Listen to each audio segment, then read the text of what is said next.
Well, even just I was thinking as you were talking, Iron Man, Rhodes in the MCU movies. He was well, that was because of a pay dispute. but it was still a recast. It was still Yeah, but it wasn't because Terrence Howard was like found running a human trafficking ring or anything like that. It's just because he didn't want to take a pay cut. Yeah.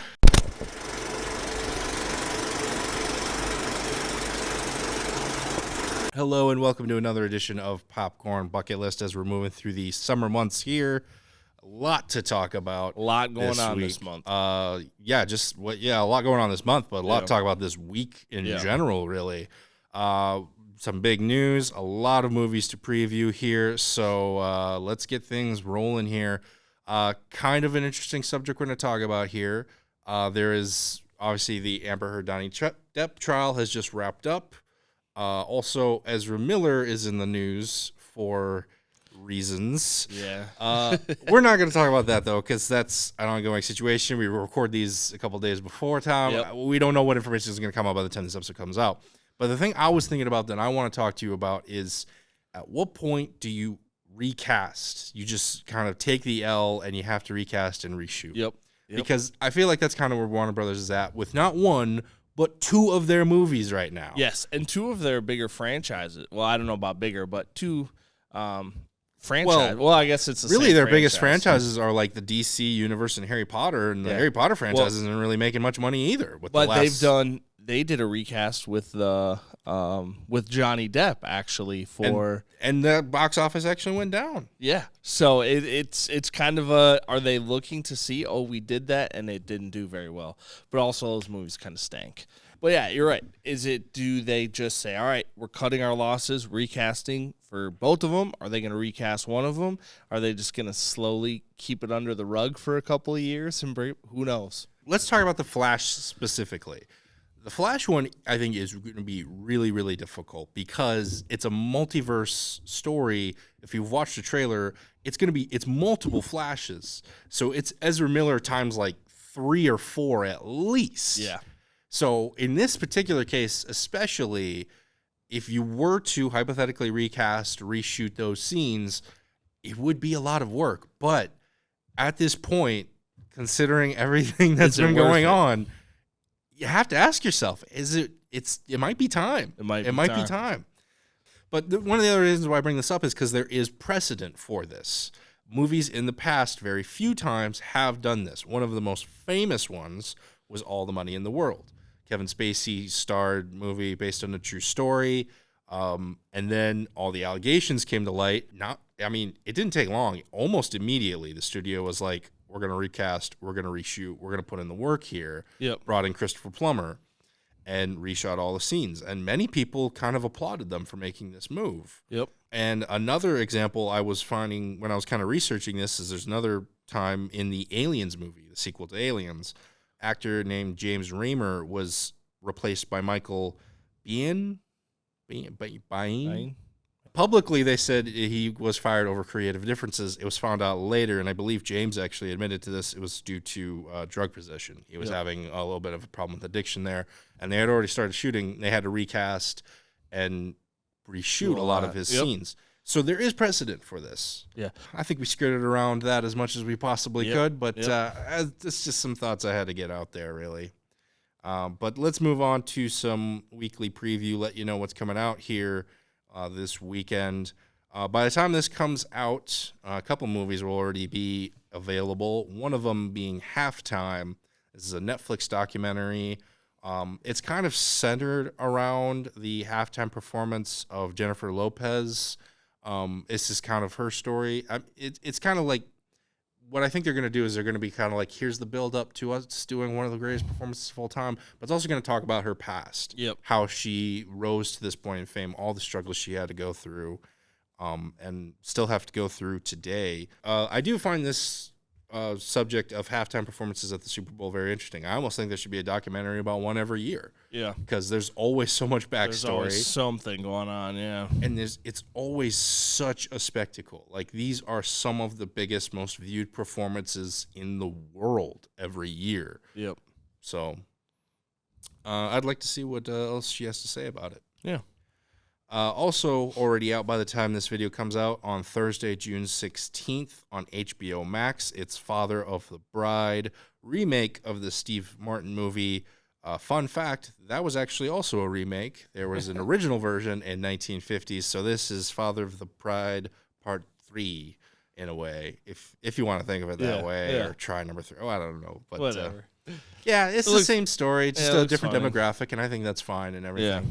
Looks kind of funny. Good comedy. Yeah. The one we're really going to talk about here on Thursday is Mad God. This is on Shudder, the home for horror and all its fans. I'm so excited for this movie.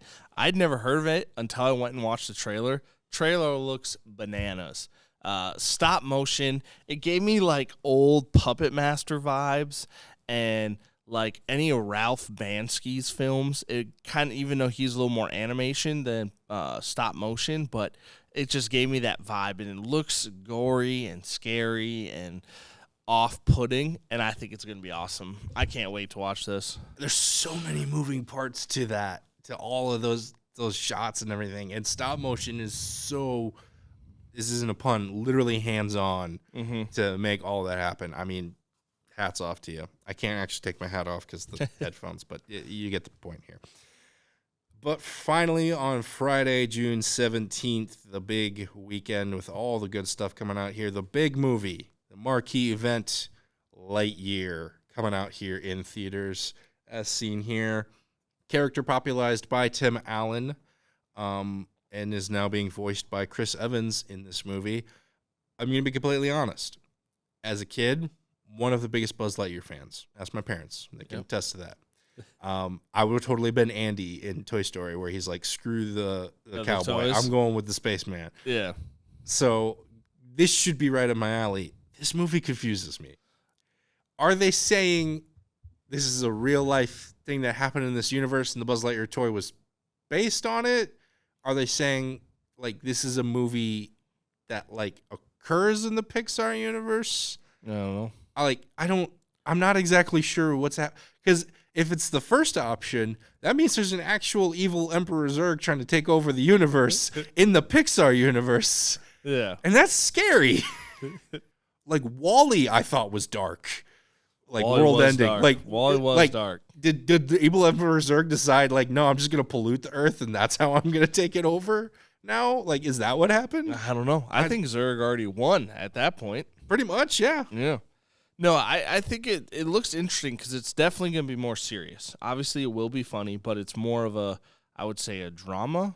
It looks like it's going to be pretty drama-filled for young kids. Yeah. Coming out that same weekend on Apple TV Plus, Cha-Cha Real Smooth. Fresh out of college student creates his own job, essentially, of party starter. He's basically a DJ. Yeah, basically he's a DJ. But he's calling it something different. He's rebranding it. Yep. I respect that. That's fine. That's fun. Yep.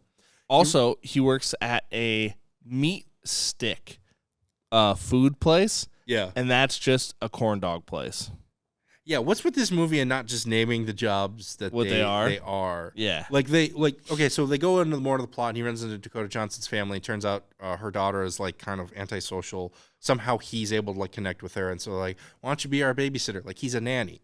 Like, this movie refuses to name any of the jobs what they actually are. Yep. He's a DJ, but he calls himself a party starter. He works at a hot dog place, but they call it meat sticks. He's a babysitter, but he's basically a nanny. Yeah. Like, just call it what it is. Like, I don't care. Like, times are tough. Find the jobs you can. No shame. Just call it what it is. Just call it what it is. Also coming out this weekend, Good Luck to You, Leo Grande on Hulu. Emma Thompson movie. Love her. And that's all I'm going to say about this one. All right. There's really no way to talk about this movie without talking about this movie, so let's just go ahead first. So basically, it's a story about Emma Thompson wanting to... And really, at the end of the day, it's just kind of about family. Would you disagree? I'm still processing. Okay. Well, then let's move on to the final movie here this weekend, Spiderhead, Netflix movie. Thor is trying to steal Spider-Man's name, and basically, basically. what's happening. MCU confirmed on this one. And Miles Teller is in it, though, so that's awesome. Yeah, he was in. Top Gun. Yeah, I was gonna say, adding to the Marvel thing, he was in a movie that had 4 people that claimed to be fantastic but really weren't. But we don't talk we don't talk about that one as often. But yeah, it's Chris Hemsworth sounds like he's trying to do like a full-blown American accent in this one, and I'm not sure how I feel about that. Yeah, it's kind of goofy. It's not good. No. Right off the bat. Maybe it's one of those things like if you watch it, you'll just get so used to it, it'll sound normal by the end. But he can't do American accent. Yeah, it's kind of like a psychological thriller. The plot doesn't really reveal a lot. We just know there's a bunch of these people. It looks like they maybe had some checkered pasts, and they're kind of in this like psychological experiment kind of thing. So yep, and they're yeah. But that is everything coming out this weekend here. If you want to check out the movies that are coming out in theaters, a great place to do it is the CEC Marshall 6 Theater here in Marshall, Minnesota. Hey, it's getting hot outside. It's summertime. We were talking about there's like condensation up in our control room and everything. Yeah. It's so hot out there. You know what place to cool off? In the movie theater. They are AC temperature controlled. True story. Oof. Last night I was going to clean there. You know, it's super hot outside coming in. One of the theaters I walked into, man, I was chilly after a little bit. I was chilly. That's awesome. And you got ices. Yep. Cold sodas. Can't beat it. Let's move on to some number one recommends here. These are the movies that we've seen in the past week, or TV shows, I guess I should say. Spoiler alert, mine may or may not be a TV show. Yep. That we think you should check out as well. Ryan, I got you listed here to go first, so why don't you go first? All right, we're going real quick. We are going Demon Slayer, the Entertainment Art District. This is technically, like, I guess you could say the second season or the third season if you count the train, just a movie, not like a arc. Awesome, very short. I think it was only like 10 episodes. The fighting's fantastic. This one I like because it's around one incident, not like the first season where there's like thing after thing after thing. This is like one battle, and it really goes in depth with it. And if you're a Demon Slayer fan, I'd suggest checking it out. It's really good. Mine is also a TV show. However, only one episode in. Only one has been released. So at the risk of this not aging well and possibly getting bad, I'm only recommending episode 1 currently until we see the rest of the series here. But I'm going to recommend Ms. Marvel episode 1. One of the things I loved about Spider-Man and Spider-Man movies specifically was that he is a teenager. He is a kid who is reacting to the Marvel universe. He is us, basically. That's the same thing here. We got another teenager character, junior in high school, who's reacting and fanboying out to the Marvel universe like we would. Mm-hmm. The humor is great. They haven't really gotten to the action yet, but they've done some really interesting camera angles and shots just for like simple things. Like there's a part where the character like falls down on the couch kind of defeatedly, and they like the shot is like super interesting. Like you did not need to go this hard for falling on the couch shot, which makes me super looking forward to see what they do when they start getting more into the action side of this show. But that is going to do it for us here on this episode of Popcorn Bucket List. Be sure to let us know what you've been watching yourselves and what you think we should watch. Also, check out the Marshall 6 Theater here in Marshall website to see Showtime links. Plenty of showtimes for a lot of great movies here, a lot of big blockbusters. That is what's fun about summer. For myself and Ryan Meyerberg, we'd like to thank you so much for watching, and we will see you at the movies.